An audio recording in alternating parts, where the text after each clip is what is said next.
Alrighty, welcome back to the study of Revelation 101. We're coming to the conclusion of the book of Daniel. I'm just going to do a review. Chapter 12 was a little intense. They're just those three timelines of 1,260 days and 1,290, then the 1,335 days. That was always confusing, even to me, for a long time period.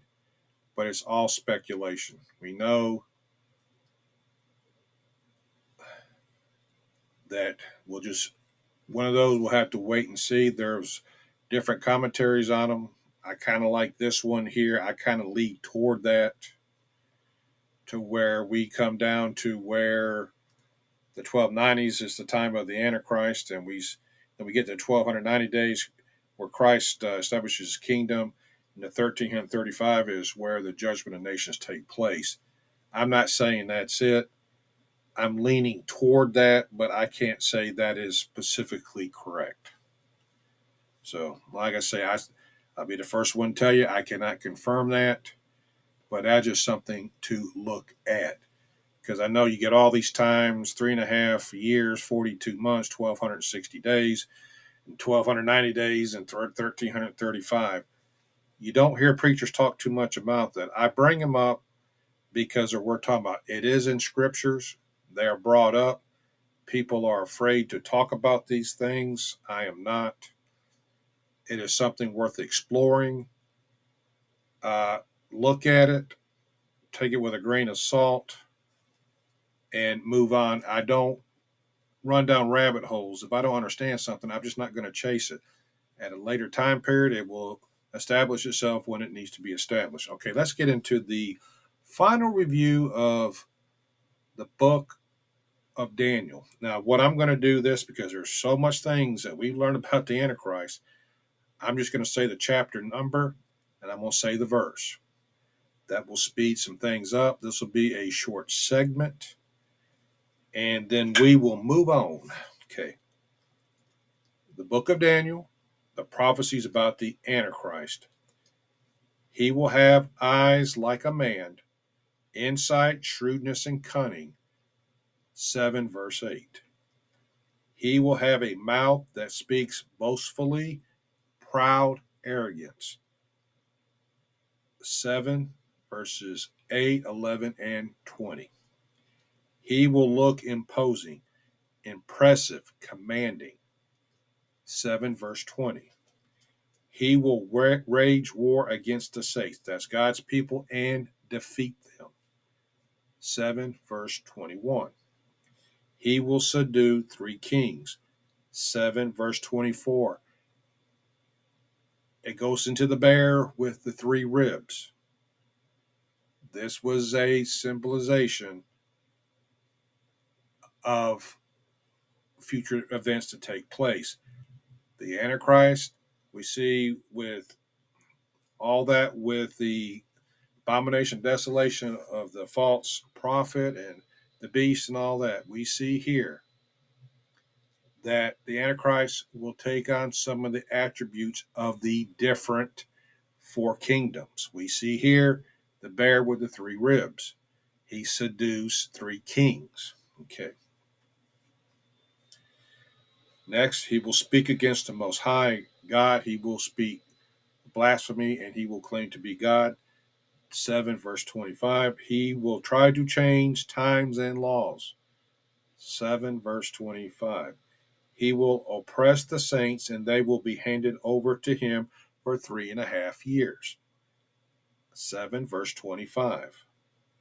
His power will be taken away and completely destroyed forever. 7 verse 26. He will start small but grow in power. 8 verse 9. We see the first 3.5 years. He has not ruled the world, but he is building power and establishing his kingdom. His power will grow to the south and to the east and toward the beautiful land of Israel. We see his military campaigns. 8 verse 9. He will set himself up to be as great as the prince of the host. Jesus, or God, whoever he claims to be, which we know is Jesus. Okay, that's 8 verse 11. He will take away the daily sacrifices at the Jewish temple. The temple has to be rebuilt. Keep your eyes on Israel, Jerusalem, and especially the temple. The priests are trained. The Sadducees are trained. They got 70 of them. They got the red heifers. They've got a few of them. And they're fixing to come of age where they can be sacrificed to cleanse the temple. Because the priest and all that has to be sanctified. Okay. That's 8 verse 11.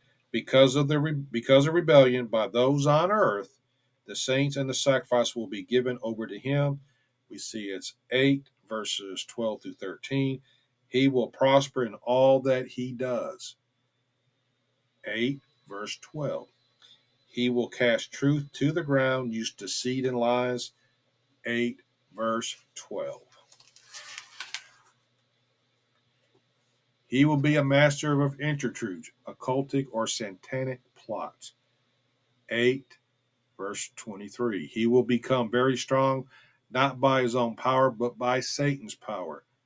8 verse 24. He will cause astounding devastation and succeed in whatever he does. 8 verse 24. He will destroy the mighty men and the holy people. 8 verse 24. He will cause deceit, lies, and corruption to prosper and consider himself superior. 8 verse 24. When they feel secure, he will destroy many and take his stand against the Prince of Peace, Jesus. That is 8 verse 25. He will destroy, but not by human power, by God's power, not by human hands. 8 verse 25. He will confirm a covenant with many for 1/7. That's 7 years peace treaty with Israel. 8 verse 27. In the middle of the 7, at the tribulation period midpoint, he will put an end to sacrifice and offerings. He will break the covenant. 9 verse 27. On the wing of the temple, he will set up an abomination that causes desolation, a statue or image of himself. 9 verse 27, 12 verse 11. He will do as he pleases, poses great power and authority. 11 verse 36. He will exalt and magnify himself above every god, be a blasphemer. 11 verse 36. He will be successful until the time of wrath, the tribulation period, is complete. That is 11 verse 36. He will show no regard for the gods of his fathers. Their new age religion will be meaningless to him. Every religion on the face of the earth will be destroyed. I don't care if you're Muslim. I don't care if you're a Buddhist. I don't care if you're this or that. All religions will be destroyed. It will be worshiping the Antichrist. That's 11 verse 37. He will show no regard for the one desired by women, the Messiah.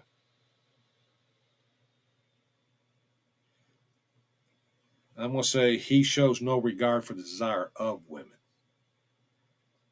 He will repeat as Jesus was when he was here during his first advent. 11 verse 37. He will exalt himself above all gods, claim that he is greater than every god.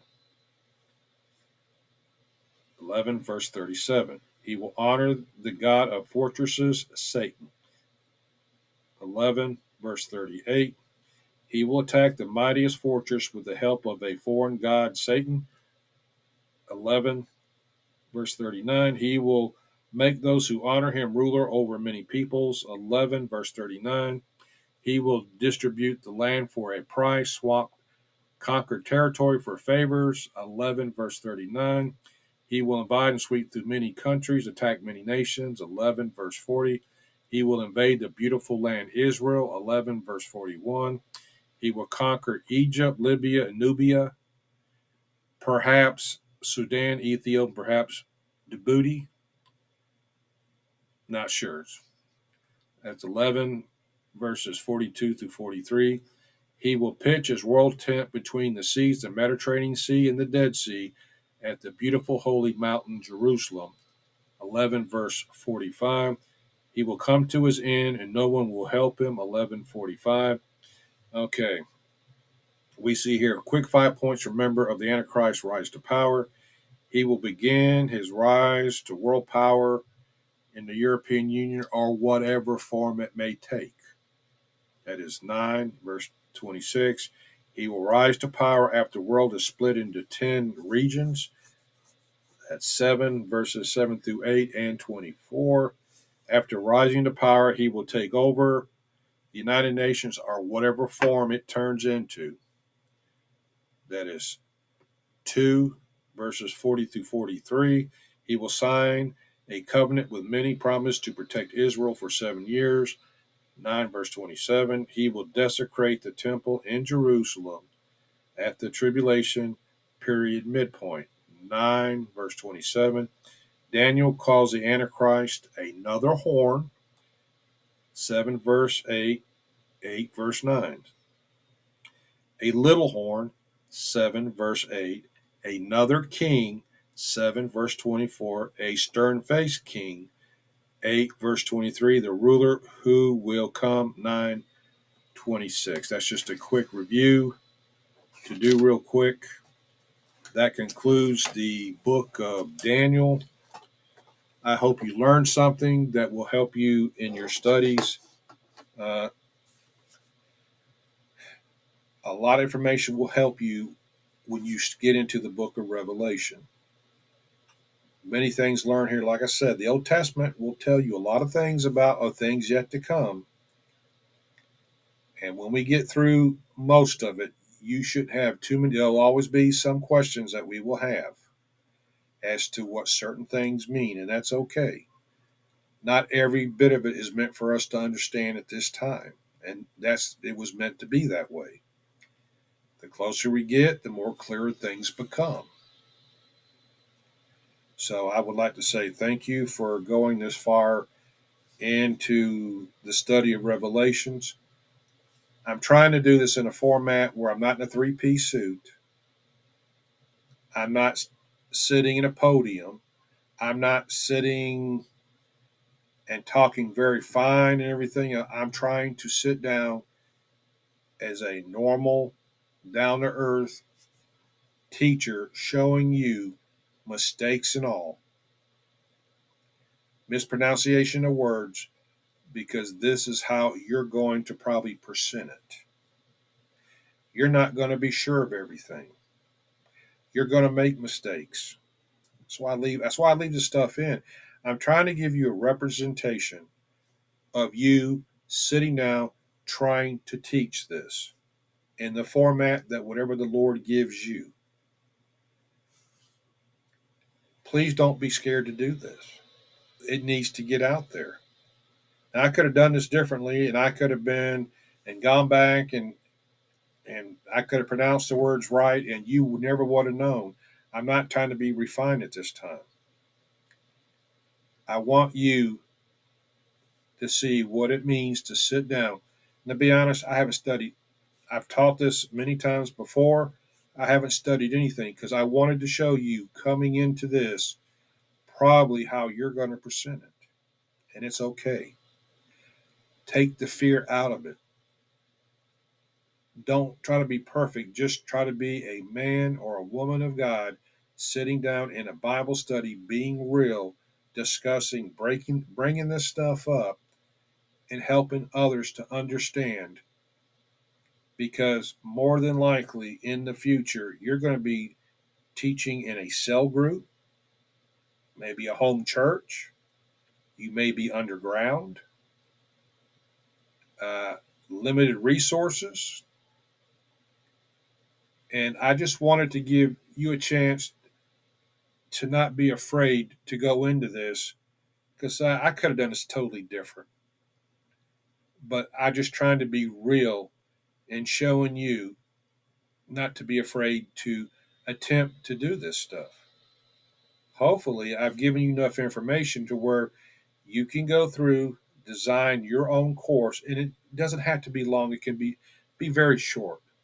It just basically touch this information, a few other things that I'll show you, and I will give you a very now we get into the book of Revelation. Now this is going to turn into a whole different matter. This is just discussion. Now when I get into that, now it's going to be a whole different format when I go in that.